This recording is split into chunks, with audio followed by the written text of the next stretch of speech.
256 अध्याय 256 जायरा, कांटों वाली लड़की। Mobile reading. उद्धरण चिन्ह कोष्टक उद्धरण कोष्टक उद्धरण चिन्ह। तुरंत ही ज्वालामुखी जैसी दिखने वाली एक पहाड़ी वांग हाओ के 100 मीटर के दायरे में तेजी से उभर आए। वांग हाओ फिसलकर लगभग गिर ही गया। संतुलन बिगड़ते ही उसका पूरा शरीर अचानक घने कांटों में उलझ गया। वे कांटेदार बेलें छोटे कांटेदार सांपों की तरह वांग हाओ के पूरे शरीर पर रेंगती रहीं, और पलक झपकते ही उन्होंने उसे एक बड़े चावल के पकौड़े की तरह लपेट लिया। Click tilde. ताइवानी उपन्यास वेबसाइटें अद्भुत हैं। TTL टल में एक विशाल पुस्तकालय है। तुरंत ही वांग हाओ ने अपने शरीर पर एक विशाल बल का दबाव महसूस किया। छोटे सांपों जैसी दिखने वाली कांटेदार बेलें अचानक कड़ी हो गईं, और कठोर काले कांटों ने आसानी से वांग हाओ के कपड़ों को छेद दिया, उन्हें एक छत्ते में बदल दिया, लेकिन वे अभी भी वांग हाओ की त्वचा को छेद नहीं सके। उसी क्षण वांग हाओ का रक्त तूफान पर आ गया और उसका दिव्य पराक्रम स्वतः सक्रिय हो गया। उसके शरीर के सभी 720 IQ पॉइंट से एक हल्की सुनहरी आभा निकली, जिसने वांग हाओ की त्वचा की सतह पर एक पतली सुरक्षात्मक परत बना दी, जिससे काले कांटे उसकी त्वचा में चुभ नहीं पाए। अरे नहीं, यह क्या चीज है? क्या ये कोई जानलेवा कांटा है? वांग हाओ ने ऐसा पौधा पहले कभी नहीं देखा था।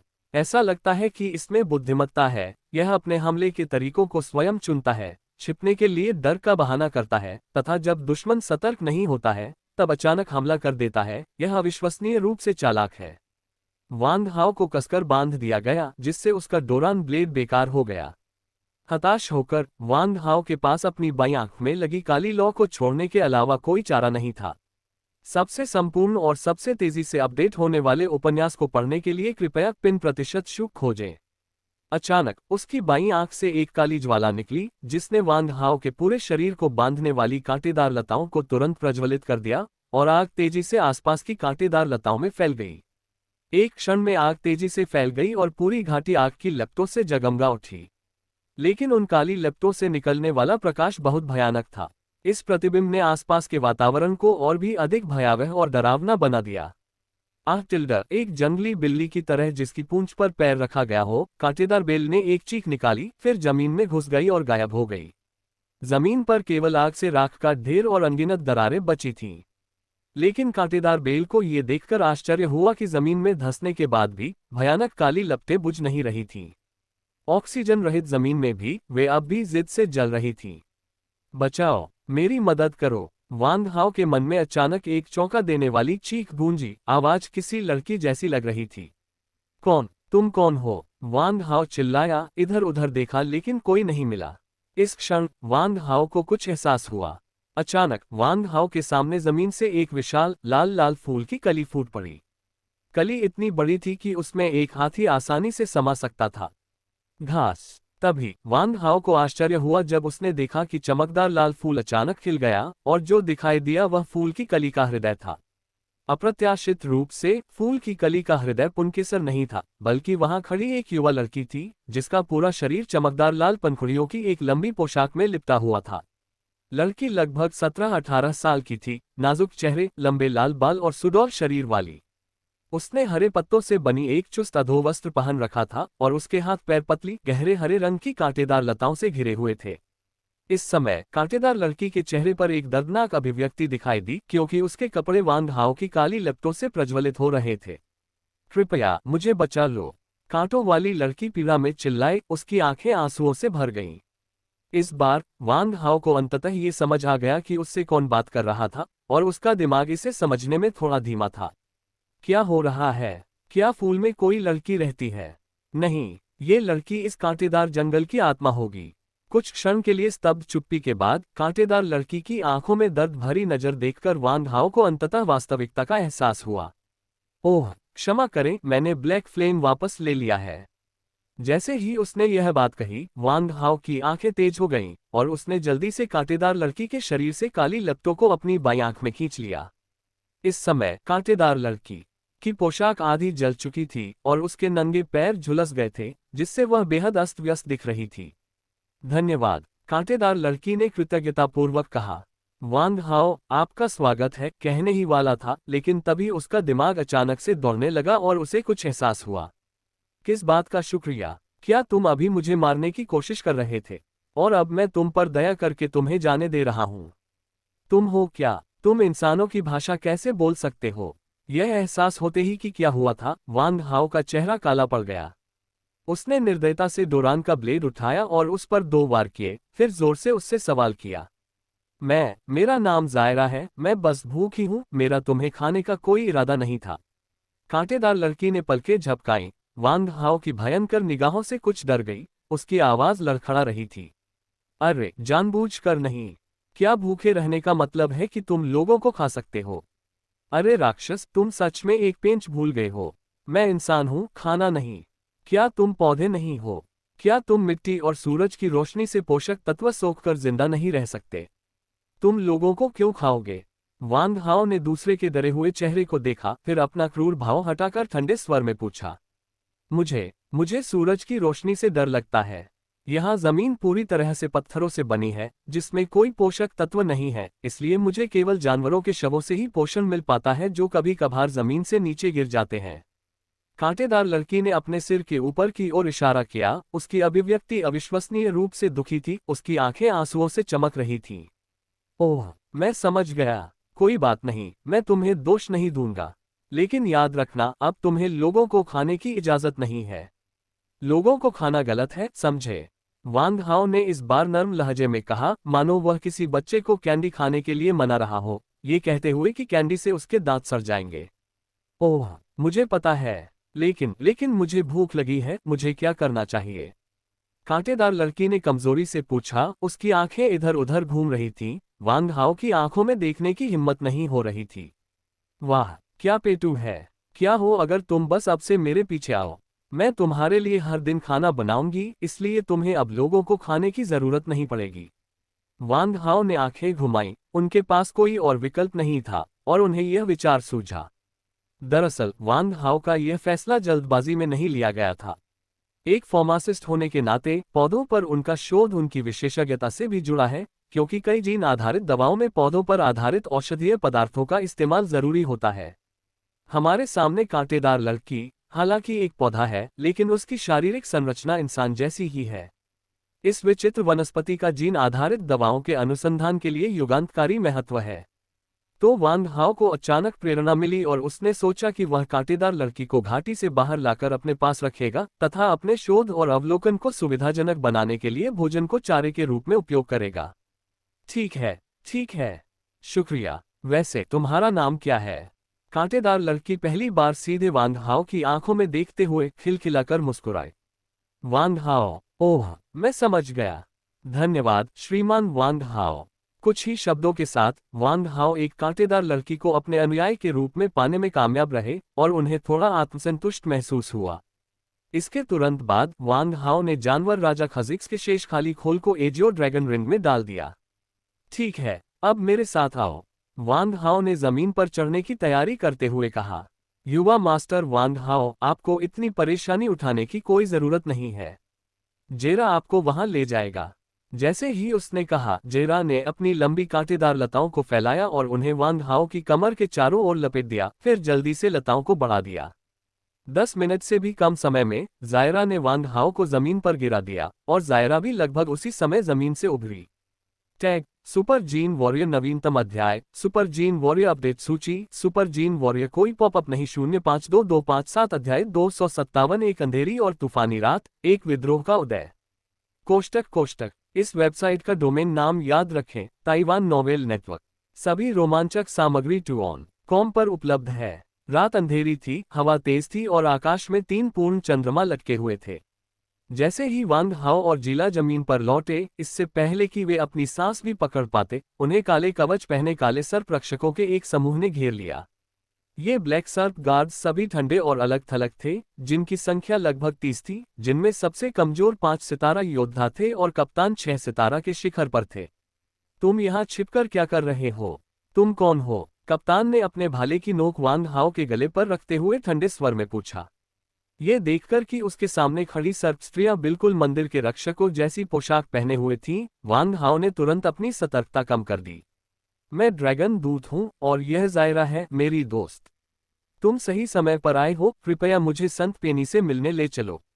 वांग हाओ के बोलने के बाद उसने चारों ओर देखा, इस उम्मीद में कि कोई उसे जान पहचान वाला मिल जाए, लेकिन उसने पाया कि हर कोई अजनबी था और उसने उन्हें उस महीने में कभी नहीं देखा था जब वह दिव्य ड्रैगन पैलेस में था। काले लाख के चमड़े के कवच से ढका और अपनी सांप की पूंछ पर काले, भूरे और चांदी के मिश्रित पैटर्न वाला हट्टा कट्टा ब्लैक सर्प गार्ड कैप्टन वांग हाओ से आधा सिर लंबा था। वांग हाओ का जवाब सुनकर उसकी निगाहें और भी ठंडी हो गईं, और फिर वह मुस्कुराया और जोर से हंसा। उसकी रक्त लाल जीभ 1 फुट से भी ज्यादा लंबी उसके मुंह से बाहर निकली हुई थी, जिसका सिरा 2 भागों में बटा हुआ था, और उसके नुकीले दांतों से भरा मुंह ठंडी नीली रोशनी से चमक रहा था। हा हा हा हा, ये सचमुच स्वर्ग की मदद है। ड्रैगन दूत, बहुत बढ़िया। जब तक हम आपको बंधक बनाए रखेंगे और उस छोटी कुतिया पेनी को पकड़ लेंगे, हमारे महान ग्रहण चंद्र देवता के लिए पूरे ड्रैगन स्टार पर नियंत्रण करना आसान हो जाएगा। अरे, मैं तुम्हें आखिरी बार हरा दूंगा। बोलो भाई। एक पल में वांग हाओ को ऐसा लगा जैसे उस पर बिजली गिर गई हो। उसका पूरा शरीर कांप उठा, फिर उसका दिमाग तेजी से दौड़ने लगा और उसे तुरंत सब समझ आ गया। जिला गुस्से से भर गई और सभी काले सर्प रक्षकों को निगलने के लिए तैयार हो गई। हालांकि वांग हाओ की एक नजर ने उसे रोक दिया। क्या तुम हमें धोखा देने वाले हो? चंद्रदेव को? वह क्या है? वांग हाओ ने उलझन भरी अभिव्यक्ति का नाटक किया।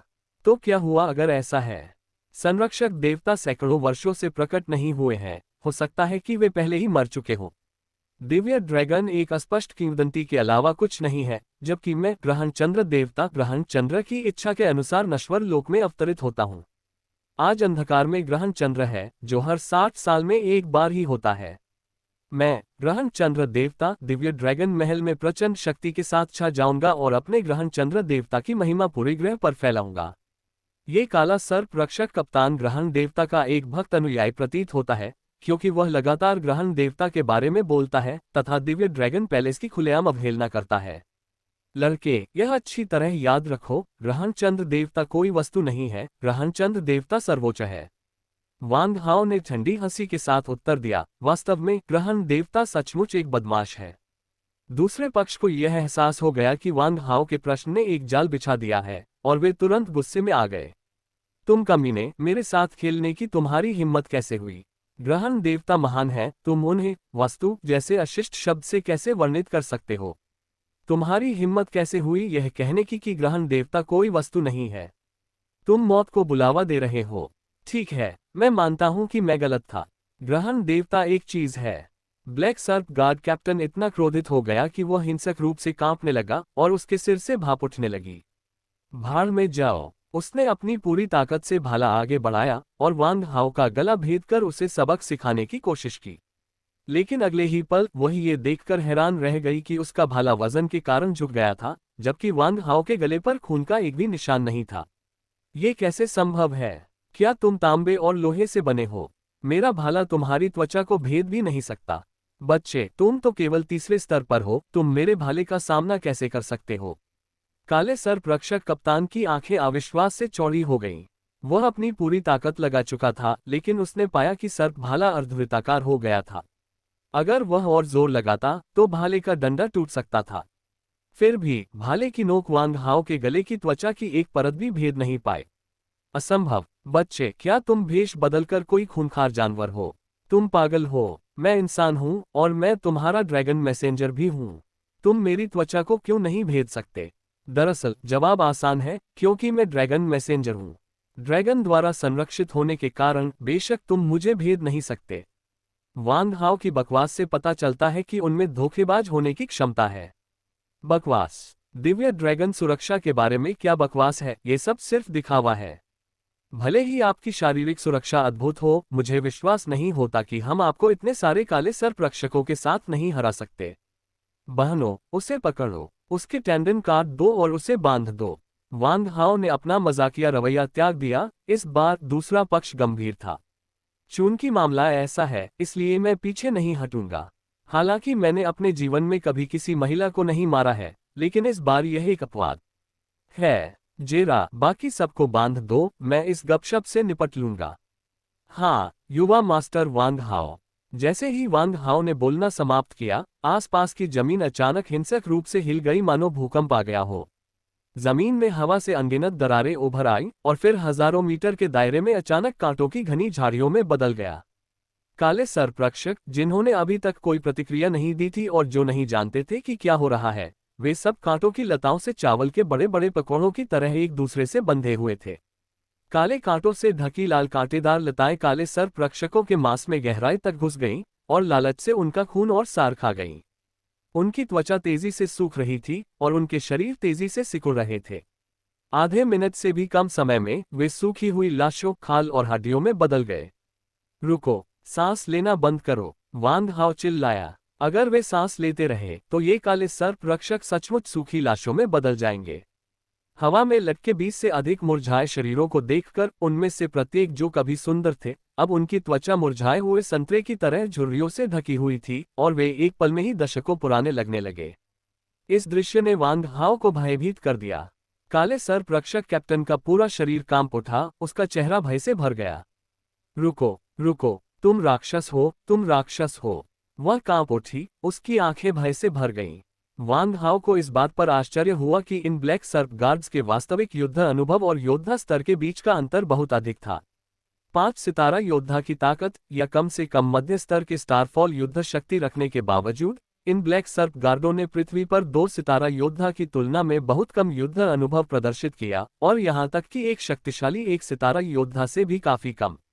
ये कप्तान स्पष्ट रूप से एक 6 सितारा योद्धा है जिसके पास स्टारफॉल स्तर की युद्ध शक्ति है, लेकिन उसका वास्तविक युद्ध अनुभव दयनीय रूप से छोटा है। यही कारण है कि वे अचानक आश्चर्यचकित हो गए और जायरा ने उन पर हमला कर दिया। इस अचानक हमले का नतीजा बिल्कुल अप्रत्याशित था, लेकिन वांग हाओ को बेफिक्र होने का वक्त नहीं मिला। ब्लैक सर्प गार्ड कैप्टन के अचंभे में पड़ने के मौके का फायदा उठाते हुए उसने पहला वार किया और बिजली की तेजी से ड्रैगन फिस्ट का सीधा वार कैप्टन की गर्दन के नाजुक हिस्से पर किया।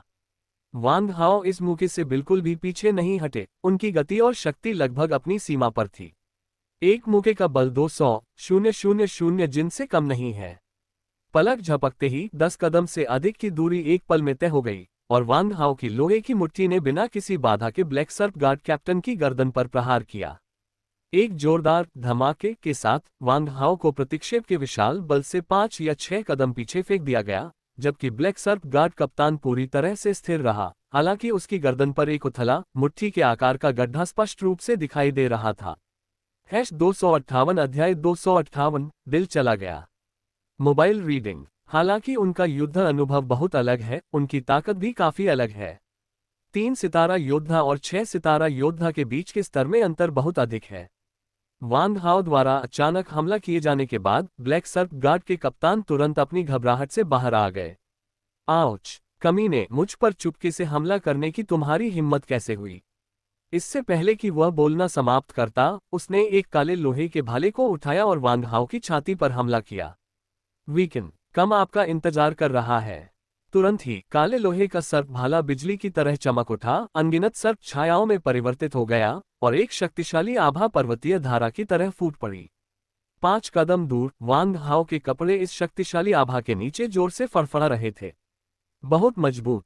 वांग हाओ सतर्क था और लापरवाह होने की हिम्मत नहीं कर रहा था। इस बीच जायरा उन बचे हुए काले सर्प रक्षकों से निपट चुकी थी जिनकी जीवन शक्ति समाप्त हो चुकी थी।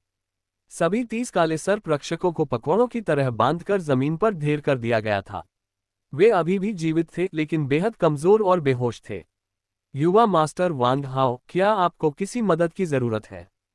कोई जरूरत नहीं, मैं संभाल सकता हूँ।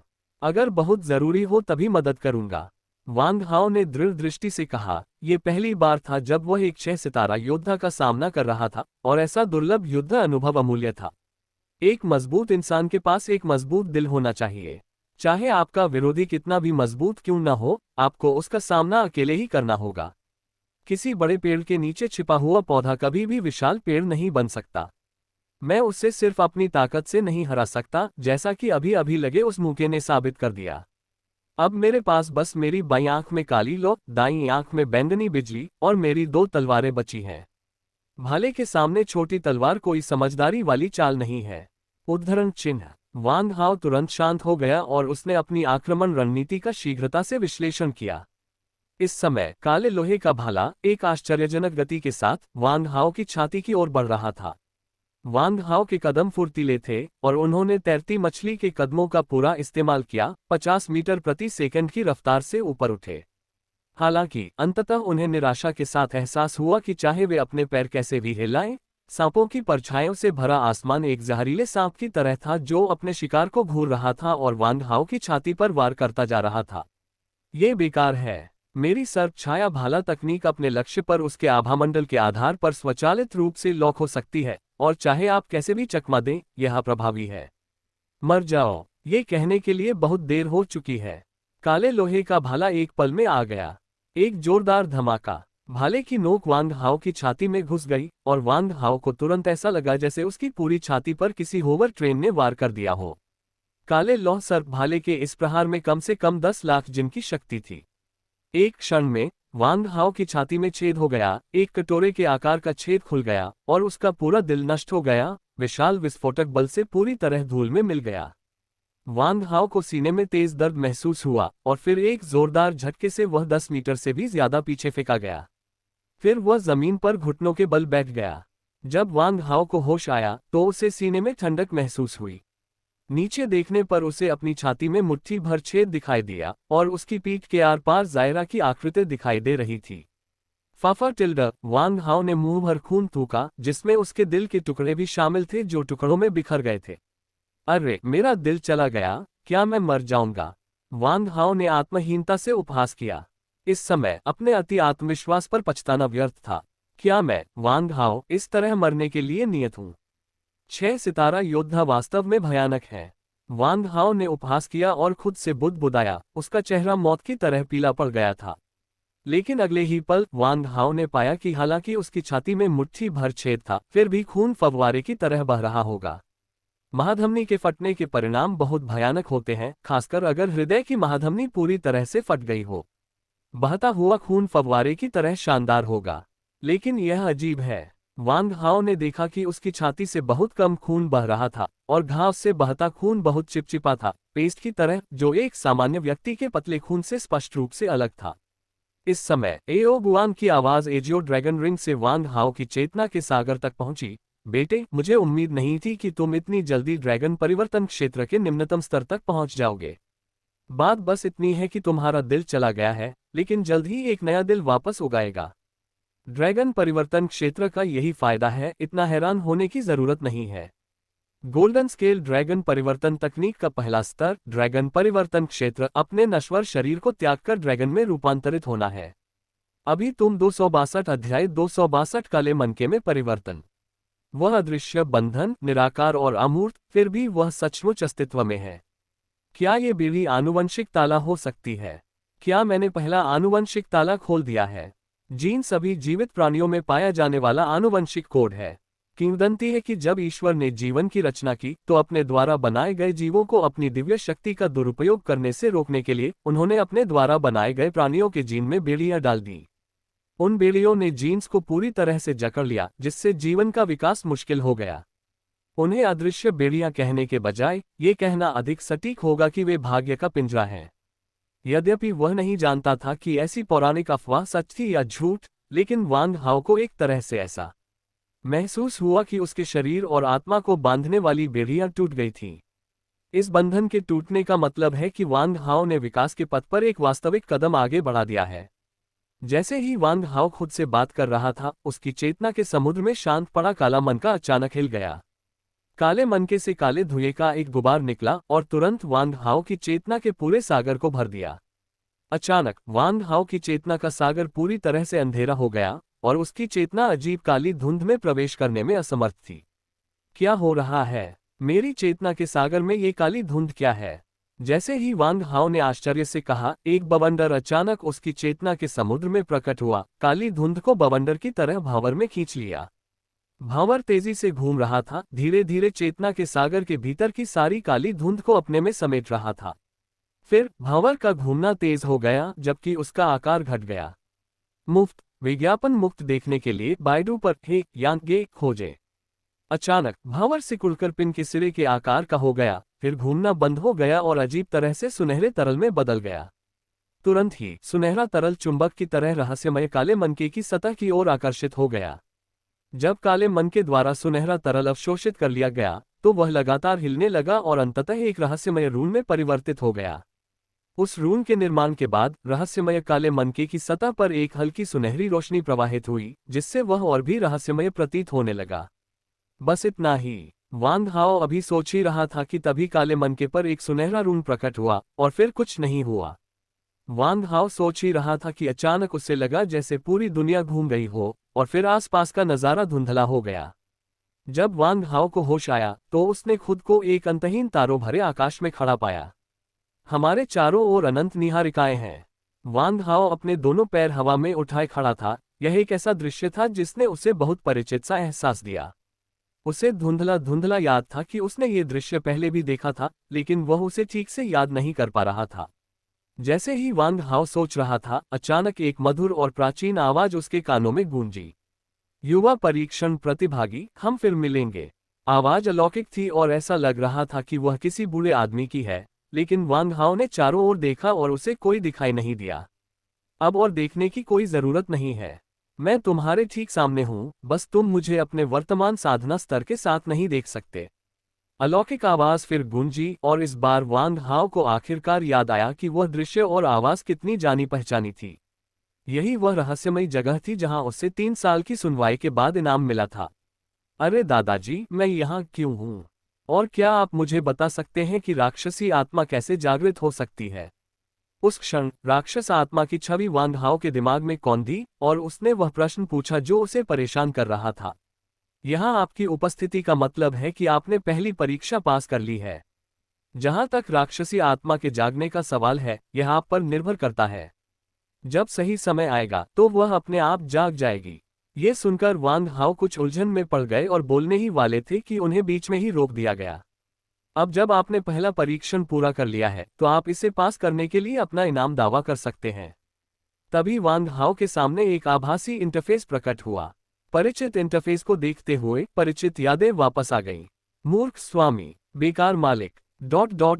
वह परिचित आवाज फिर से उसके कानों में गूंजी, लेकिन इस बार वांग हाओ के कान शांत थे और जो एहसास उसने पहले महसूस किया था वह हमेशा के लिए चला गया था। अपने साथ राक्षस आत्मा के न होने पर वांग हाओ को हमेशा ऐसा महसूस होता था कि कुछ कमी है। शांत होने के बाद वांग हाओ ने एक एक करके इनाम के पन्ने पलटे। पुरस्कारों को 3 श्रेणियों में विभाजित किया गया है: साधना तकनीक, जीन औषधि और जीन प्रतिभा। वांग हाओ ने अपनी मुख्य साधना पद्धति के लिए गोल्डन स्केल ड्रैगन ट्रांसफॉर्मेशन तकनीक, अपनी गति तकनीक के लिए स्विमिंग फिश स्टिप और अपनी रक्षा के लिए सहने की दिव्य कुशलता में महारत हासिल कर ली है। अब उनके पास बस तलवार तकनीक की कमी है। यद्यपि वांग हाओ ने मास्टर मेन के अधीन अध्ययन किया था और उन्हें स्वयं तलवार की तकनीक समझने की वकालत की थी, वांग हाओ की वर्तमान स्थिति को देखते हुए उन्हें अपनी रक्षा के लिए तत्काल एक शक्तिशाली तलवार तकनीक की आवश्यकता है। यदि भविष्य में मेरे सामने आने वाले सभी विशेषज्ञ आज मिले ब्लैक सर्प गार्ड कैप्टन की तरह होंगे, जो एक ही बार में मेरे दिल को धूल में मिला देंगे और मुझ में वापस लड़ने की कोई शक्ति नहीं बचेगी, तो एक शक्तिशाली व्यक्ति बनने का मेरा रास्ता पूरी तरह से बंद हो जाएगा। अगर उसकी बाईं आंख में काली ज्वाला और दाहिनी आंख में बैंगनी बिजली के अचानक हमले न होते तो आज वांग हाओ की भयानक मौत हो सकती थी। इस जीत में काफी हद तक किस्मत का भी हाथ था, लेकिन अकेले भाग्य आपको सच्चा ताकतवर नहीं बना सकता। इसके अलावा उसकी एजोर ड्रैगन रिंग के भीतर एक सुनहरा ड्रैगन एओ गुआंग है, जो किसी भी समय उसकी जान को खतरा पहुंचा सकता है। इसलिए वांग हाओ ने हमले की शक्ति में अपनी कमजोरी को पूरा करने के लिए सबसे पहले एक शक्तिशाली तलवार तकनीक सीखने का फैसला किया। जब आप पर्याप्त रूप से मजबूत हो जाएं तो धीरे धीरे अपनी तलवारबाजी सीखने में अभी भी देर नहीं हुई है। 9 पत्ती उड़ान तकनीक 9 उड़ान चाकू प्रत्येक घातक है, फिर भी सभी 9 एक में वापस आते हैं, जिससे ये ब्रह्मांड में अंतिम उड़ान चाकू तकनीक बन जाती है। असुर ब्लेड तकनीक असुर बनने के लिए खुद को बलिदान करके और दांव में प्रवेश करने के लिए हत्या की मंशा को आत्मसात करके अपने दांव को सिद्ध करने की एक विधि है। हत्या की मंशा जितनी प्रबल होगी, ब्लेड तकनीक उतनी ही शक्तिशाली होगी। अपने चरम पर यह हमर स्तर के शक्तिशाली लोगों से भी लड़ सकती है। शैटरिंग स्टार ब्लेड तकनीक का सबसे शक्तिशाली प्रहार। इस ब्लेड तकनीक में केवल एक ही चाल है, बिना किसी रोक टोक के पूरी ताकत से एक ही वार। जब ब्लेड तकनीक में पूरी तरह महारत हासिल हो जाती है तो एक ही वार से तारे चकनाचूर हो सकते हैं। हाँ, मैं इस शैटरिंग स्टार ब्लेड तकनीक को चुनूंगा। इसे सबसे शक्तिशाली प्रहार के रूप में जाना जाता है जिसमें अद्वितीय शक्ति है और यह मेरी वर्तमान स्थिति के लिए एकदम सही है। इसके बाद डब्ल्यू जाओशी ओ ने जीन थेरेपी का चयन किया। मेरा साधना स्तर वर्तमान में उल्टी स्थिति में है और मेरी युद्ध शक्ति सबसे कमजोर है। मैं एक ऐसा जीन सीरम क्यों नहीं चुनता जो मेरी युद्ध शक्ति को बढ़ा सके और मेरी शारीरिक क्षमता को उजागर कर सके। अपने लक्ष्य पर पहुंचकर वांग हाओ ने अपनी पसंद को बेहद सीमित कर दिया और कुल 17 जीन सीरम उसकी नजर में आ गए। हर एक एसएस ग्रेड का था। काफी विचार विमर्श के बाद वांग हाओ ने अंततः एसएस स्तर की जीन बढ़ाने वाली दवा टियानलोव स्पिरिट लिक्विड को चुना। दवा के निर्देशों के अनुसार ये दवा कम से कम 10 लाख जिन तक ताकत बढ़ा सकती है और शारीरिक क्षमता को अनलॉक करने में भी बेहद शक्तिशाली है। अगर कुछ अप्रत्याशित नहीं होता है तो यह वांग हाओ की युद्ध शक्ति को 1 स्टार तक बढ़ा सकती है। हालांकि वांग हाओ अपनी अंतिम आनुवंशिक प्रतिभा के बारे में अधिक सतर्क लग रहे थे। उपलब्ध हजारों आनुवंशिक प्रतिभाओं की सावधानीपूर्वक समीक्षा करने के बाद वांग हाओ ने उन्मूलन की प्रक्रिया का उपयोग करते हुए सबसे पहले उन प्रतिभाओं को हटा दिया जो उसके लिए उपयुक्त नहीं थीं, जिससे उसके पास 100 से अधिक आनुवंशिक प्रतिभाएं बच गईं। फिर वांग हाओ ने शेष बची 100 या उससे अधिक आनुवंशिक प्रतिभाओं में से सावधानीपूर्वक चयन किया तथा उन अंतिम 3 को अपने पास रखा जो उसके लिए सबसे उपयुक्त थीं। S23263 अध्याय 263 आपको एक सौभाग्यशाली अवसर प्रदान करना। ये 3 आनुवंशिक प्रतिभाएं हैं। एस स्तर आनुवंशिक प्रतिभा, जंगली जानवर की तरह गंध की भावना। एस स्तर आनुवंशिक प्रतिभा, ड्रैगन की शक्ति। एस स्तर की आनुवंशिक प्रतिभा, स्पिरिट आर्मर। पहुंचने के लिए URL कॉपी करें। 3 आनुवंशिक प्रतिभाएं क्रमशः इंद्रियों, शक्ति और रक्षा से संबंधित हैं। ध्यानपूर्वक विचार करने के बाद वांग हाओ ने अंततः ड्रैगन की शक्ति को चुना। इस आनुवंशिक प्रतिभा को सक्रिय करने के बाद वांग हाओ की शक्ति 10 लाख जिन बढ़ गई है और जैसे जैसे उसकी युद्ध शक्ति में सुधार होगा उसकी शक्ति भयानक रूप से बढ़ जाएगी। एक बल 10 तकनीकों पर विजय प्राप्त कर सकता है और वर्तमान में वांग हाओ के लिए ड्रैगन की शक्ति सबसे अच्छा विकल्प है। कृपया याद रखें कि ताइवान नोवेल नेटवर्क के पास पुस्तकों का एक बड़ा संग्रह है। यह एक बहुत ही सुविधाजनक वेबसाइट है जिसमें अध्यायों का अद्यतन सबसे तेजी से होता है। इसके अलावा जियाओलोव भी ड्रैगन जाति का वंशज है, लेकिन उसका वंशक्रम पतला है। इसलिए जैसे जैसे जियाओलोव का शक्ति जीन भविष्य में अपने चरम पर पहुंचेगा, वह वांग हाओ के वंशक्रम को कोई प्रतिरोध या क्षति नहीं पहुंचाएगा। अंततः वांग हाओ ने अपने 3 पुरस्कार चुने: शैटरिंग स्टार ब्लेड तकनीक, हेवनली ड्रैगन एलिक्सिर और एस स्तर की आनुवंशिक प्रतिभा, फ्लड ड्रैगन पावर। छोटे दोस्त, क्या तुमने इस पर गहराई से सोचा है? तुम्हारा फैसला बहुत ज्यादा है। ज्यादा कठोरता टूटने का कारण बनती है। तुम अपनी नींव को मजबूत करने की उपेक्षा करते हुए अपनी ताकत की सीमा तक पहुंचने की कोशिश कर रहे हो। ये घोड़े के आगे गाड़ी जोतने जैसा है और निश्चित रूप से भविष्य में छिपे खतरे छोड़ जाएगा। वह वृद्ध आवाज फिर गूंजी। इस बार उसमें युवा पीढ़ी के प्रति एक बुजुर्ग की चिंता भरी हुई थी। हालांकि वांग हाओ ने दृढ़ दृष्टि से कहा, दादाजी, मैंने अपना चुनाव कर लिया है।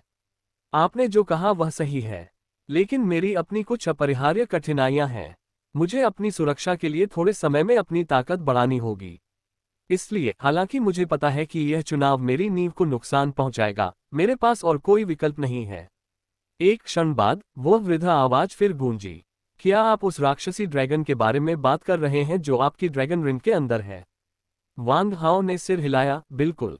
वांग हाओ हैरान था। सुनहरा ड्रैगन एओ गुआंग तो साफ तौर पर एजियो ड्रैगन रिंग के अंदर था, तो इस सीनियर को कैसे पता चला?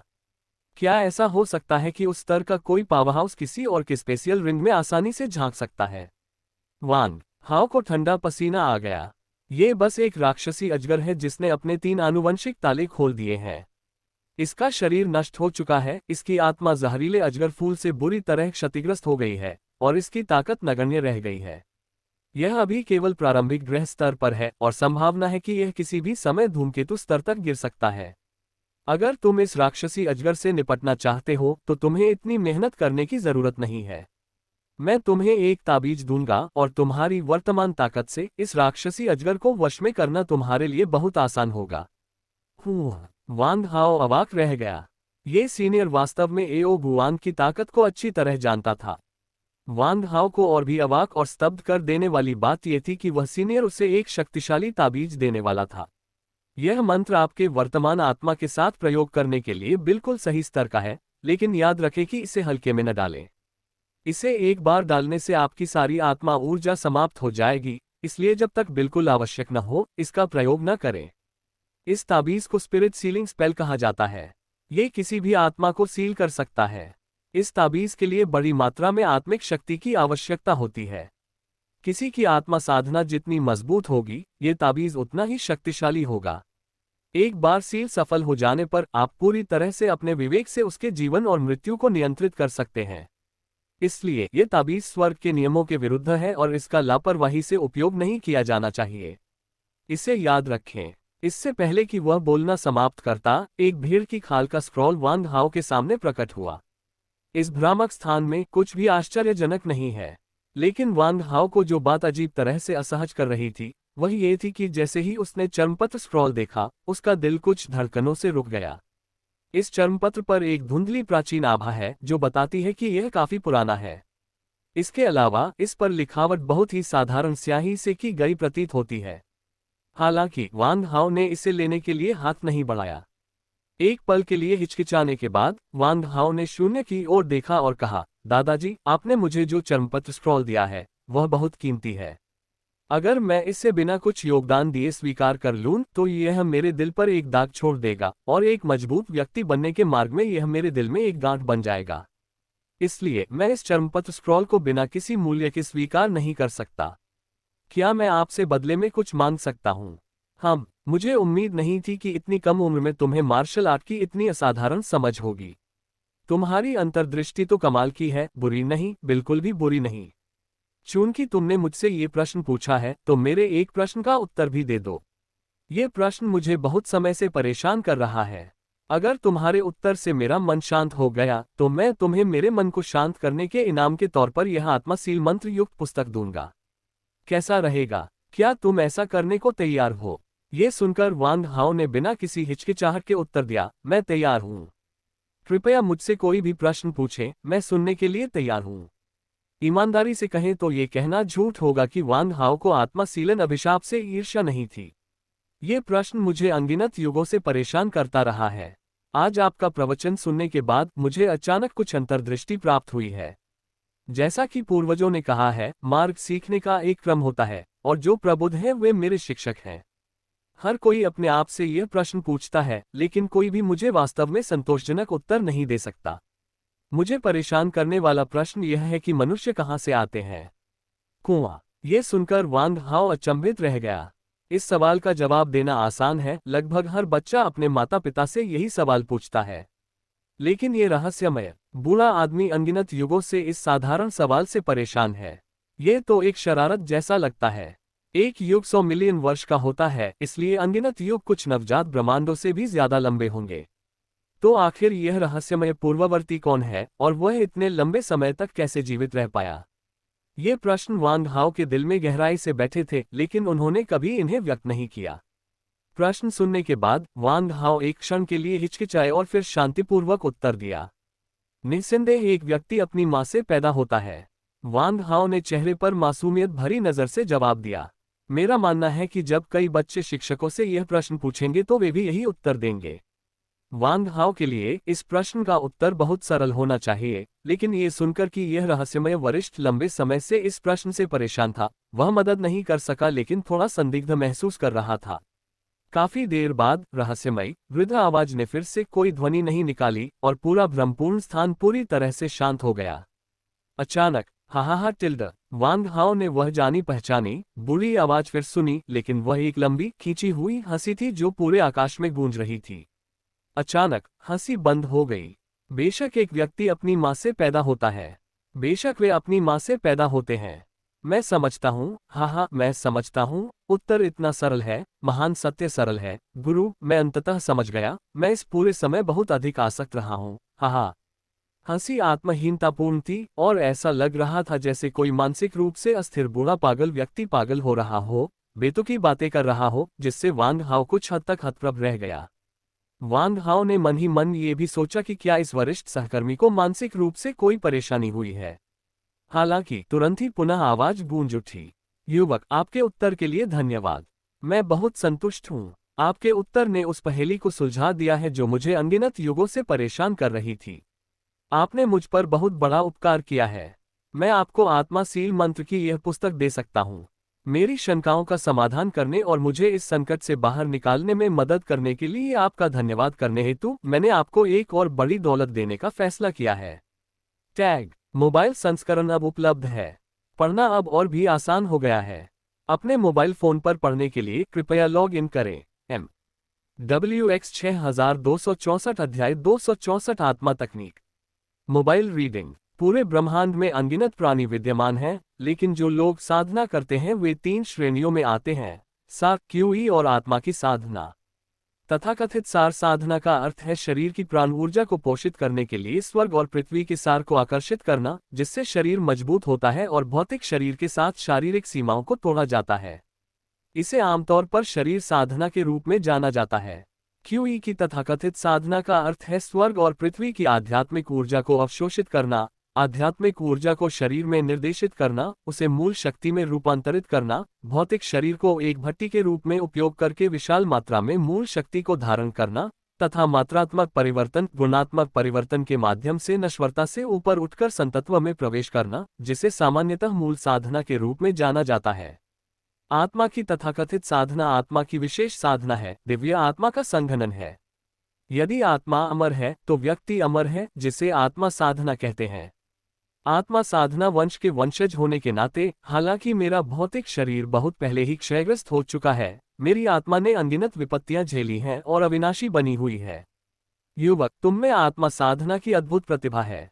तुमने अपनी आत्मा को संघनित करने से पहले ही अपनी जन्मजात आत्मिक अग्नि को जागृत कर लिया है। मैं तुम्हें अपना शिष्य स्वीकार करने और तुम्हें आत्मा साधना वंश प्रदान करने के लिए तैयार हूँ। मुझे आश्चर्य है कि क्या तुम तैयार हो।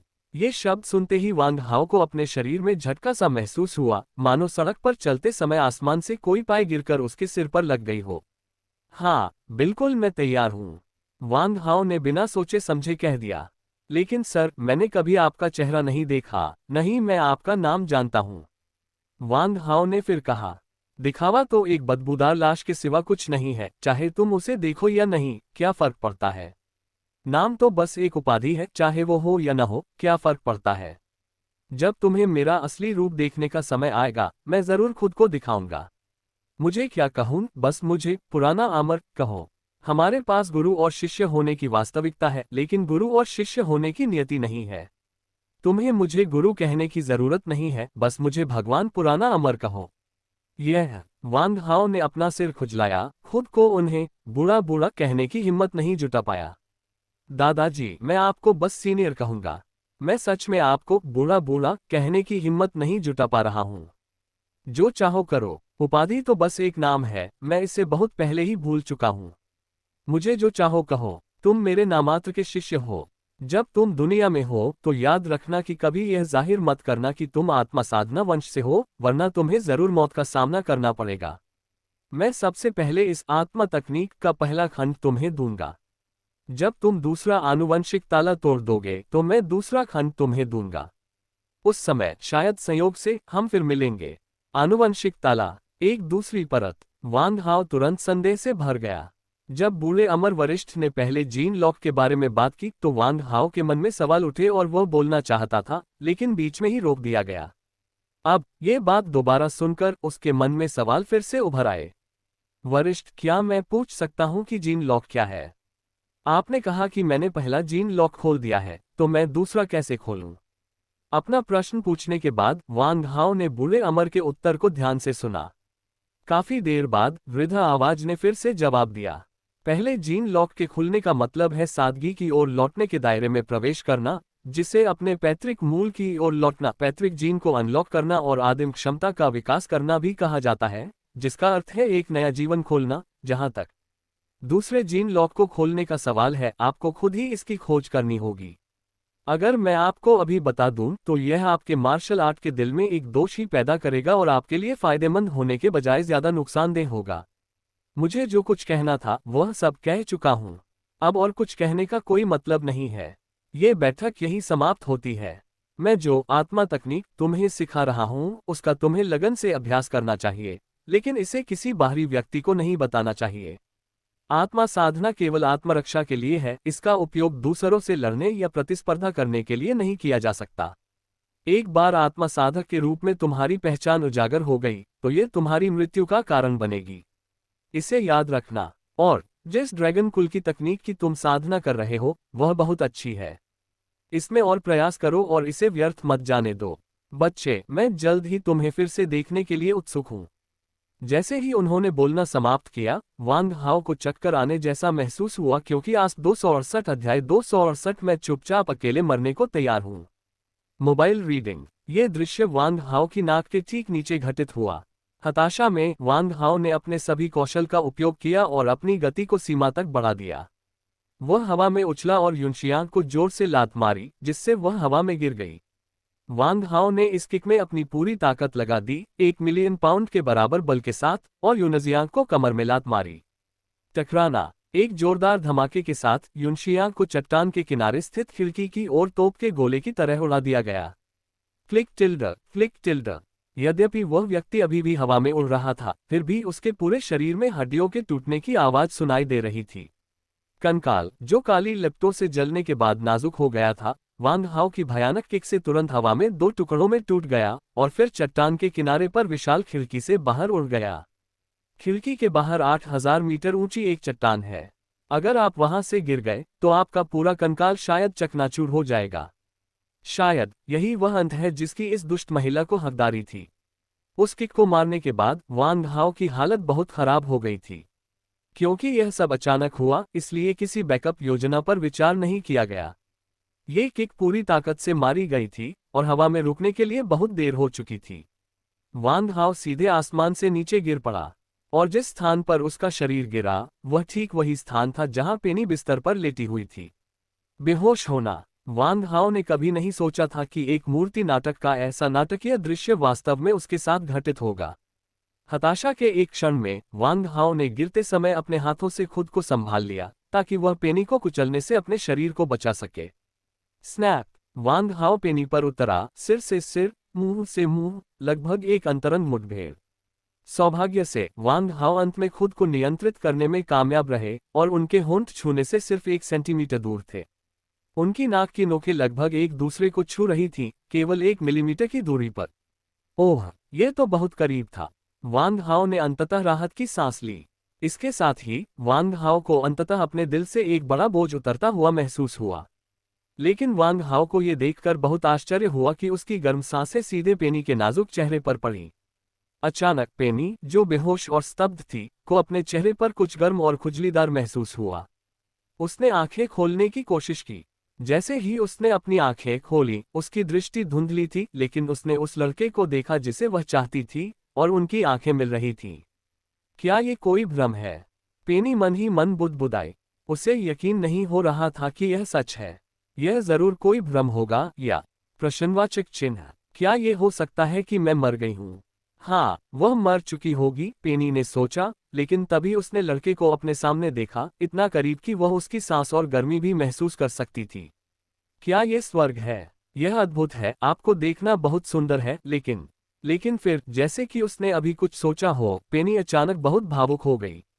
नहीं नहीं, तुम भी नहीं मर सकते, नहीं, मैं नहीं चाहता।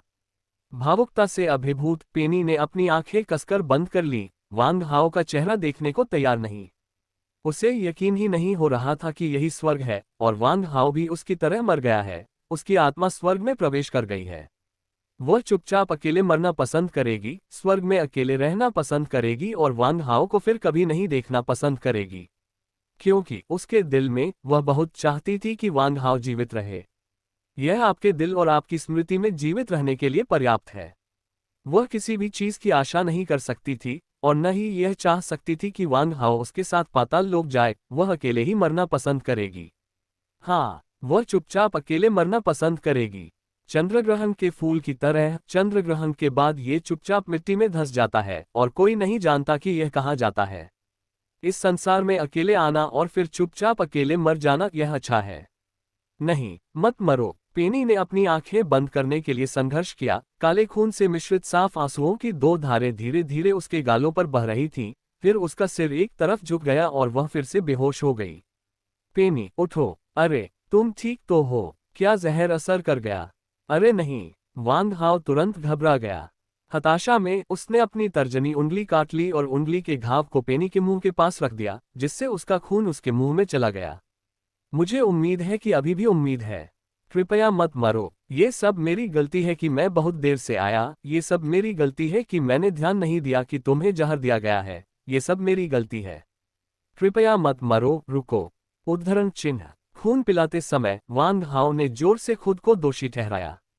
इस समय जायरा, जो पहले से ही पूरे मंदिर में सभी काले सर्परक्षकों से निपट चुकी थी, दौड़कर आए और उसने देखा कि वांग हाओ बिस्तर पर पेनी को खून पिलाने के लिए अपनी उंगली काट रहा है। अचानक उसकी मूलतः ठंडी निगाह में एक अजीब सी रोशनी प्रकट हुई। एक पौधे के रूप में उसके पास कोई दिल नहीं है, वह नहीं जानती कि दिल की धड़कन क्या होती है और प्यार के बारे में कुछ नहीं जानती। लेकिन जब उसने दोनों के बीच ये दिल को छू लेने वाला दृश्य देखा, तो उसे अचानक ऐसा लगा जैसे उसके कानों में धप धप जैसी आवाज आ रही हो। हो सकता है कि यह आवाज उसके दिल से न आ रही हो, पर उसके शरीर के अंदर से जरूर आ रही थी। एक पल के लिए जिला वांग हाओ के पास शून्य भाव से खड़ी रही, चुपचाप दोनों के बीच के हृदयस्पर्शी दृश्य को देखती रही और अपने शरीर से निकलती दिल की धड़कन को सुनती रही। यह सचमुच एक अद्भुत अनुभूति थी। यह ऐसा है जैसे कोई पौधा पहली बार यह समझने की कोशिश कर रहा हो कि मानवीय भावनाएं कैसी होती हैं। इस क्षण जायरा के मन में अंततः ये बात समझ में आई कि मनुष्य के लिए प्यार का क्या अर्थ है। ये दिल की धड़कन का एहसास था। वास्तव में जेला को ये पता नहीं था कि उसने जो दिल की धड़कन सुनी थी, वह कोई वास्तविक भौतिक घटना नहीं थी, बल्कि वास्तव में उसकी आत्मा से आ रही थी। जहां तक उसकी आत्मा का प्रश्न है, वह एक रहस्यमयी इकाई बनी हुई है। 15 मिनट बाद भी वांग हाओ को पता नहीं चला कि उसने कितना खून खो दिया है। अत्यधिक रक्तहानि के कारण मस्तिष्क में सुस्ती महसूस होने लगी है। तुम्हें रुकना होगा। वांग हाओ ने अपने दूसरे हाथ से पेनी के ठंडे होते हाथ को कसकर पकड़ लिया। ये बात पेनी से कही गई थी, लेकिन यह मेरे लिए भी एक अनुस्मारक थी। इस क्षण वांग हाओ को अचानक अपनी चेतना के सागर में ड्रैगन आत्मा की याद आई। मानो उसने किसी उद्धारकर्ता को देख लिया हो। उसने तुरंत ड्रैगन आत्मा को एक आत्मा संदेश भेजा। ड्रैगन स्पिरिट, जागो, जल्दी से पेनी को बचाने का कोई उपाय सोचो। ड्रैगन आत्मा, जो भारी मात्रा में हिंसक ऊर्जा सोख रही थी, गहरी नींद में सो रही थी जब वांग हाओ ने उसे जगाया। वांग हाओ के चिंतित भाव देखकर वह भी तुरंत चिंतित हो गई। गुरुजी, मैं विश्रण में अच्छा नहीं हूं, लेकिन मुझे कुछ सरल विधियां पता है। मुझे एक के बारे में सोचने दीजिए। थोड़ी देर इंतजार करने के बाद लोंगलिंग ने उत्साह से कहा, मुझे समझ आ गया मास्टर। आप जहरीले खून को बाहर निकालने के लिए उसकी कलाई काटने की कोशिश कर सकते हैं, या जायरा को सीधे जहर चूसने के लिए कह सकते हैं। वांग हाओ की आंखें तुरंत चमक उठी। हालांकि वांग हाओ ने तुरंत चिंता के साथ कहा, यह विष बल को दूषित करने में सक्षम प्रतीत होता है। ऐसा लगता है कि जब तक पेनी का बल समाप्त नहीं होता, तब तक यह उसे संक्रमित करना बंद नहीं करेगा। हालांकि जायरा ऊर्जा को अवशोषित कर सकती है, वह पेनी के जीवन सार को भी खत्म कर देगी। ये संभव है कि विष अवशोषित न हो, बल्कि पेनी के पहले से ही कमजोर शरीर को और भी अधिक अभिभूत कर दे। घाव को चीरकर खून बहने देने से जहरीला खून कुछ हद तक ही निकल सकता है। यह एक अस्थायी समाधान है, इलाज नहीं। लेकिन मैं कोशिश तो कर सकता हूँ। AGS वैक्स 6269 अध्याय 269 राक्षसी सर्प वंश का जागरण। Mobile reading. बहुत हिचकिचाहट के बाद वांग हाओ ने इसे आजमाने का फैसला किया। फिर उसने जहरीला खून निकालने के लिए पेनी की कलाई पर एक घाव काटने की तैयारी की। जब वांग हाओ ने डोरान का ब्लेड निकाला और पेनी की बाईं कलाई को काट दिया, तो कुछ अप्रत्याशित हुआ। पेनी के घाव से बहता खून भयानक गहरे हरे रंग का था। इससे भी अधिक विचित्र बात यह है कि चादरों और लकड़ी के तख्तों पर फैले गहरे हरे रंग के खून से वास्तव में सफेद धुआं निकल रहा था। एक क्षण में ही इसने बिस्तर की चादरों और लकड़ी के तख्तों को जंग लगा दिया तथा उनमें छोटे छोटे छेद कर दिए। क्या हो रहा है? खून हरा और संक्षारक है। वांग हाओ को ऐसा महसूस हुआ जैसे उसका दिमाग ठीक से काम नहीं कर रहा है। जैसे ही वांग हाओ व्यथित महसूस कर रहा था, एओ गुआंग, सुनहरा ड्रैगन जो नीला ड्रैगन रिंग में सो रहा था, अंततः विरोध नहीं कर सका और रिंग से बाहर रेंग गया। मूर्ख, तुम तो उसे और भी तकलीफ दे रहे हो। जब सचमुच जरूरत होगी तो मुझे असली इंसान को बीच में आना ही पड़ेगा। जैसे ही उसने ये कहा, एओ गुआंग ने एक सुनहरे ड्रैगन प्रेत को प्रकट किया, अपना विशाल मुंह खोला और तेजी से सांस ली, जिससे पेनी के शरीर से काली धुंध की एक परत उभर आए। सबसे संपूर्ण और सबसे तेजी से अपडेट होने वाले उपन्यासों को पढ़ने के लिए कृपया पिनहैश1 खोजें। काली धुंध उसके शरीर में विष थी और फिर काली धुंध को सुनहरे ड्रैगन एओगुआंग ने निगल लिया। स्वाद बुरा नहीं है, लेकिन विषाक्तता थोड़ी कमजोर है। मैंने ज्यादातर जहर सोख लिया है और बचे हुए जहर से उसकी जान को कोई खतरा नहीं होगा।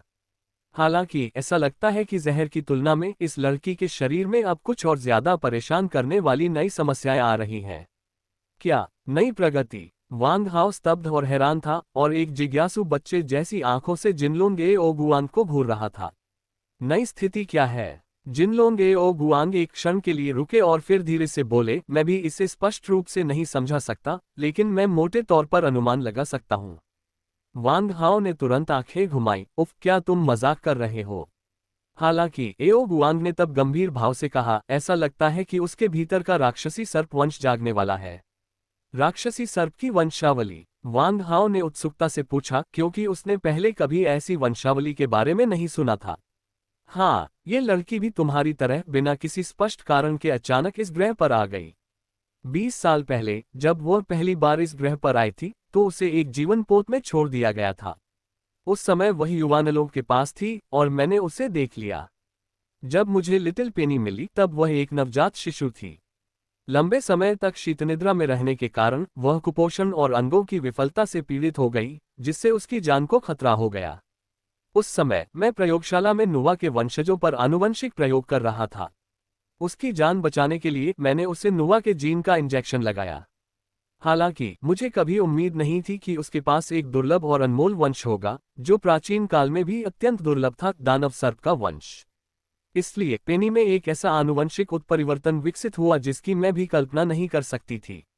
न केवल उसके शल्क हल्के सुनहरे हो गए, बल्कि सर्प वंश और नुवा वंश दोनों ही अपने भीषण संघर्ष में बुरी तरह क्षतिग्रस्त हो गए और अंततः मानव जीन ने उसे अपने नियंत्रण में ले लिया।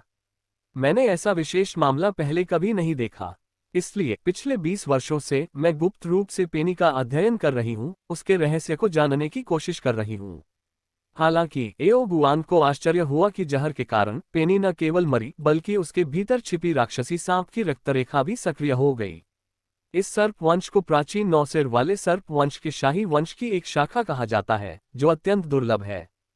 प्राचीन काल में ये ब्रह्मांड की सर्वोच्च जातियों में से एक थी, एक ऐसी भयानक वंश प्रथा जिसे उस समय के ड्रैगन भी आसानी से भड़काने की हिम्मत नहीं करते थे। किंवदंती है कि जो लोग राक्षस सर्प के रक्त वंश के होते हैं वे अमर होते हैं। यदि एक सिर काट दिया जाए तो दूसरा उगाता है, यदि दूसरा सिर काट दिया जाए तो तीसरा उगाता है, और इसी तरह जब तक कि 9वां सिर नहीं उगाता। प्रत्येक नए सिर के बढ़ने के साथ इसकी ताकत दोगुनी हो जाती है और इसकी जीवन शक्ति इतनी प्रबल हो जाती है कि यह ब्रह्मांड की सभी शीर्ष जातियों में शीर्ष 3 में शुमार हो जाती है, जिससे यह वस्तुतः अविनाशी हो जाती है। ब्रह्मांड की सभी शक्तिशाली जातियों को ये बात परेशान करती है कि सर्प कुल में कई भयानक जनजात क्षमताएं हैं। किंवदंती है कि सर्प कुल के शाही परिवार में एक ऐसी जनजात क्षमता भी है जो केवल देवताओं में ही होती है, पत्थर जैसी नजर। जो कोई भी सर्प वंश की भयावह दृष्टि से आंख मिलाएगा, वह स्थायी रूप से पत्थर की मूर्ति में बदल जाएगा। एओगुआंग के शब्द वांग हाओ को कहानीकार की तरह लगे, वे वास्तव में बहुत विचित्र थे। इसे मिथक कहना कोई अतिशयोक्ति नहीं होगी। हालांकि क्या आज मानव द्वारा महारत हासिल की गई आनुवंशिक तकनीक द्वारा निर्मित अनेक चमत्कारों को चमत्कार नहीं कहा जा सकता? तो मैं जानना चाहता हूं, क्या पेनी इस समय किसी खतरे में है? और वह कब जागेगी? ये 2 प्रश्न हैं जो वांग हाओ सबसे अधिक जानना चाहते हैं। मुझे नहीं पता कि कोई खतरा है या नहीं। आखिरकार इस तरह की प्राचीन वंशावली बेहद दुर्लभ है। मुझे प्राचीन दस्तावेजों में इसके बारे में बस कुछ ही शब्द मिले हैं। जहां तक वंशावली जागृति प्रक्रिया के दौरान उसकी जान को कोई खतरा है या नहीं, इस बारे में मैं आपको कोई निश्चित जवाब नहीं दे सकता। जहां तक उसके जागने का सवाल है, यह उसकी अपनी इच्छा शक्ति पर निर्भर करता है। इतनी सारी बातें करने के बाद ऐसा लग रहा है जैसे मैंने कुछ भी नहीं कहा। वांग हाओ अवाक रह गया। यह जवाब तो मानो कुछ भी न कहने के बराबर था। छी, तुमने जो कहा वह व्यावहारिक रूप से बेकार है। इस लड़की की पहचान रहस्यमय है। मुझे भी उसकी उत्पत्ति का पता नहीं है, लेकिन मुझे यकीन है कि उसका पृथ्वी से कुछ न कुछ संबंध जरूर है। 90% संभावना है कि पेनी पृथ्वीवासी ही हो। एक उच्च वंश जो प्राचीन काल में अत्यंत दुर्लभ था, वास्तव में इतनी दूर पृथ्वी पर कैसे प्रकट हुआ? क्या तुम्हें यह अजीब नहीं लगता? इसके अलावा सभी विश्वविद्यालयों द्वारा प्राचीन अभिलेखों पर सख्त प्रतिबंध है, इसलिए यह पहले से ही एक चमत्कार है कि मैं उनके बारे में थोड़ा बहुत भी जानता हूँ। जिनलोंग आओगुआंग का स्वर कुछ आक्रोशपूर्ण था। वह दानव सर्प वंश के कुछ रहस्यों को जानता था, लेकिन दानव सर्प वंश के बारे में जानकारी के बारे में वह झूठ नहीं बोल रहा था, वह सचमुच नहीं जानता था। इसके अलावा पेनी की पहचान वास्तव में एक रहस्य है, तो इसका मतलब है कि अब हम इसे भाग्य पर छोड़ सकते हैं। वांग हाओ ने मन ही मन आह भरी। तुम यहीं रुक सकते हो, मैं एक और झपकी लेने जा रहा हूँ। एओ गुआंग ने सिर हिलाया, फिर प्रकाश की एक लकीर में तब्दील हो गया और एजियो ड्रैगन रिंग में प्रवेश किया। अरे, ये तो सचमुच एक नींद में सोया हुआ ड्रैगन है। इस समय वांग हाओ की नजर पेनी के चेहरे पर पड़ी।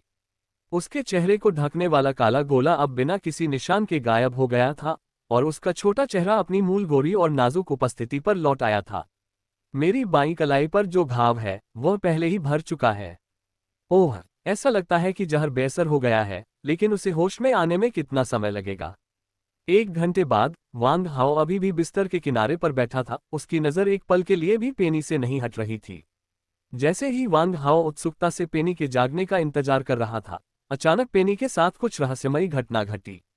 पेनी, जो कोमा में चली गई थी, एक गेंद की तरह सिकुड़ने लगी, उसकी सांप जैसी पूंछ ऊपर की ओर घूमने लगी, उसका पूरा शरीर कुंडलित हो गया और यह पूरी ऐंठन प्रक्रिया पेनी की अचेत अवस्था में ही हुई। तुरंत ही पेनी से चिपचिपे तरल पदार्थ की एक परत निकलने लगी जिसने उसके पूरे शरीर को ढक लिया। चिपचिपा तरल पदार्थ जल्दी ही सूख गया और फिर पूरे शरीर से चिपक गया तथा सांप की त्वचा की एक पतली परत में बदल गया जो सिकाडा के पंख जितनी पतली थी। उसी समय पेनी के पूरे शरीर के रोमछिद्रों से गुलाबी धुएं की फुहारें निकलने लगीं। जल्द ही पूरा कमरा अचानक उठे घने धुएं से घिर गया। AGS वैक्स 6270 अध्याय 270 सर्प का पहला आलिंगन। Mobile reading. वांग हाओ पूरी तरह से गाढ़े गुलाबी धुएं में लिपटा हुआ था और स्वाभाविक रूप से उसने बड़ी मात्रा में धुआं अंदर ले लिया। इस धुएं में एक हल्की अजीब सुगंध है। इसे सूंघने के बाद वांग हाओ को पूरी तरह से आराम महसूस हुआ। हालांकि वह सतर्क रहा। पहले तो उसने सोचा कि शायद पेनी के शरीर में मौजूद जहरीले पदार्थों से वह भी संक्रमित हो गया है, लेकिन जब उसे एहसास हुआ कि इसका उस पर कोई असर नहीं हो रहा है, तो उसे राहत मिली। इस समय पेनी को अपने साथ घट रही हर बात का बिल्कुल भी पता नहीं था। उसकी चेतना उसके अवचेतन द्वारा निर्मित आभासी दुनिया में डूबी हुई थी। यह नीले आसमान और सफेद बादलों से भरा एक घास का मैदान है, हल्की हवा और धूप है। पैरा घास पर चुपचाप लेटी धूप सेक रही है। मेरी त्वचा पर धूप की गर्माहट बहुत अच्छी लग रही थी, मुझे गर्माहट और आराम का एहसास हो रहा था। ऐसा लग रहा था जैसे मेरी सारी चिंताएं और परेशानियां पल भर में गायब हो गईं। इसमें कितनी अच्छी खुशबू है, ये कितना सुंदर है, इसमें कितने सारे फूल हैं। पेनी खुशी खुशी फूलों की क्यारियों के बीच से गुजरी, उसका चेहरा मासूम मुस्कान से भरा हुआ था। अचानक पूरी दुनिया अंधकार में हो गई। सूरज गायब हो गया है, बादल गायब हो गए हैं और आकाश बिल्कुल काला हो गया है। फूल गायब हो गए, घास गायब हो गई, जमीन पर सभी पौधे गायब हो गए। क्या हो रहा है? इतना अंधेरा क्यों है? पेनी के दिल में एक अजीब सा डर बैठ गया। अचानक मेरे बगल से एक ठंडी कर्कश महिला की आवाज आई। आप अंततः आ ही गए। आवाज पेनी के पीछे से आए और जब वह मुड़ी तो उसने एक विशाल सांप देखा। यह विशालकाय सांप 1000 फीट लंबा है और 10 लोग इसे गले लगा सकते हैं। इसका विशाल सिर एक छोटे अंतरिक्ष यान से भी बड़ा है। जब पेनी खड़ी हुई तो उसकी एक आंख ही उससे एक सिर लंबी थी। उसी समय पेनी ने पलटकर देखा और एक आंख देखी। यदि कोई साधारण लड़की पहली बार इतना भयानक विशालकाय सांप देख ले तो वह निश्चित रूप से भयभीत हो जाएगी, लेकिन पेनी ने कोई डर नहीं दिखाया। इसके बजाय उसने विशालकाय सांप के साथ एक विशेष अंतरंग संबंध महसूस किया और अवचेतन रूप से उसने अपना हाथ बढ़ाया और सांप की पलकों को धीरे से सहलाया। जैसे ही मेरी हथेली ने विशालकाय सांप के ठंडे शल्कों को छुआ, आध्यात्मिक जुड़ाव की एक अजीब सी अनुभूति और प्रबल हो गई। तुम कौन हो? पेनी ने पूछा। न जाने क्यों उसे उस विशालकाय सांप से कुछ परिचित सा महसूस हुआ, लेकिन उसे उसका नाम याद नहीं आ रहा था। मेरा नाम जिया हुआ है और तुमने ही मुझे ये नाम दिया है। इतने सालों के बाद तुमने मुझे आखिरकार पा ही लिया। आवाज फिर गूंजी। पेनी स्पष्ट रूप से देख सकती थी कि विशाल सांप का मुंह नहीं हिल रहा था और आवाज कहीं से भी आती हुई प्रतीत हो रही थी। जब विशालकाय सांप ने लिटिल फ्लावर नाम लिया तो उसे ऐसा लगा जैसे उसे सुई चुभ गई हो। स्मृति के कुछ परिचित टुकड़े मेरे दिमाग में उभर आए, जैसे टूटे हुए लेंस। ऐसा लग रहा था जैसे उसे अपनी कुछ यादें याद आ रही हो जब वह बच्ची थी। यह एक प्रयोगशाला जैसा दिखता है। सफेद कोट पहने एक लंबे बालों वाली महिला एक छोटे काले सांप को देख रही है। महिला के पीछे से देखने पर पेनी को एक परिचित सा एहसास हुआ, एक गर्मजोशी भरा और आश्वस्त करने वाला एहसास, अपनी माँ जैसा। एक दिन छोटा सा सांप अचानक पागल की तरह कांच के बक्से से बाहर कूद गया और उसके बगल में रखे बच्चे के घुमक्कड़ में जा गिरा। छोटा काला सांप पेनी की बाहों में आ गिरा और पहले से उन्मत्त सांप पेनी के आलिंगन में आने के बाद शांत हो गया। फिर स्मृति खंड गायब हो गया और अगले स्मृति खंड ने आक्रमण कर दिया। उस परिचित प्रयोगशाला में एक दिन बदमाशों का एक समूह आया, सफेद कोट वाली महिला का अपहरण कर लिया और प्रयोगशाला को तोड़फोड़ कर जला दिया। क्रोधित छोटा काला सांप एक भयानक विशालकाय अजगर में बदल गया, जिससे बुरे लोगों की मौत हो गई, लेकिन अंततः वह तब मारा गया जब काले कपड़े पहने लोगों के एक समूह ने एक हथियार का इस्तेमाल किया, जिससे उसके मस्तिष्क को भेदने के लिए भयानक रूप से उच्च तापमान वाला प्रकाश निकला। छोटे काले सांप के मरने से ठीक पहले उसके सिर से काली रोशनी का एक गोला निकला और पास में मौजूद बच्चे के पेट में चला गया, जो अब पेनी है। ... स्मृति के टुकड़े अस्तव्यस्त और अव्यवस्थित हैं, बिजली की चिंगारी की तरह या समय के क्षणभंगुर क्षण की तरह। जब पेनी स्मृति के टुकड़ों से जागी तो उसने एक बार फिर अपने सामने उस विशाल सुनहरी आंख को देखा। छोटे सांप, तुम बहुत बड़े हो गए हो। हम कहाँ हैं? पेला अंतरिक्ष में अचानक परिवर्तन देखकर आश्चर्यचकित हो गया। कुछ ही क्षण पहले मैं फूलों और घास के मैदानों के स्वर्ग में था और अब मैं एक घोर अंधकार में और भयावह स्थान पर खड़ा हूं। यह आपकी आत्मा का स्थान है। आप जो कुछ भी देखते हैं वह वही है जो आपका अवचेतन मन देखना चाहता है। लेकिन जो आप अभी देख रहे हैं, ये घोर अंधकार में अराजकता, वही वास्तविक आत्मा का स्थान है। आत्मा स्थान। पेनी ने इसके बारे में पहले कभी नहीं सुना था और वह तुरंत उत्सुक हो गई। ये सही है। 20 साल से भी ज्यादा पहले, मेरे मरने से पहले, मेरी आत्मा गलती से आपके मस्तिष्क में प्रवेश कर गई थी और आपकी आत्मा में विलीन हो गई थी, जब आप अभी भी एक शिशु थे। परिणामस्वरूप मैं आपके आत्मा स्थान में प्रवेश कर स्वास्थ्य लाभ कर सका। अन्यथा मैं बहुत पहले ही मर गया होता और मेरी आत्मा नष्ट हो गई होती। इसलिए पेनी की आत्मा स्थान में एक ही समय में 2 आत्माएं होती हैं, एक मानव पेनी है और दूसरी काला सांप लिटिल फ्लावर है। इसलिए पेनी की मानव रक्त रेखा में वास्तव में सर्प जाति की आनुवंशिक रक्त रेखा शामिल है। इस काले सांप में प्राचीन 9 सिर वाले राक्षस सांप वंश की रक्त रेखा का अंश मौजूद है। जहां तक पेनी के शरीर में मौजूद नुवा रक्त रेखा का सवाल है, वह अभी भी अज्ञात है। निषेचित अंडे के विभाजित होने के क्षण से ही मानव शरीर का आनुवंशिक पदार्थ लगातार प्रतिकृति बनाना शुरू कर देता है और जीनों का ये क्रम स्थिर नहीं होता।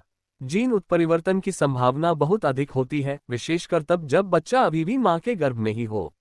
दूसरे, शैशवावस्था के दौरान भोजन और दवा के सेवन, विकिरण, आसपास की हवा और पर्यावरण के प्रभाव और यहां तक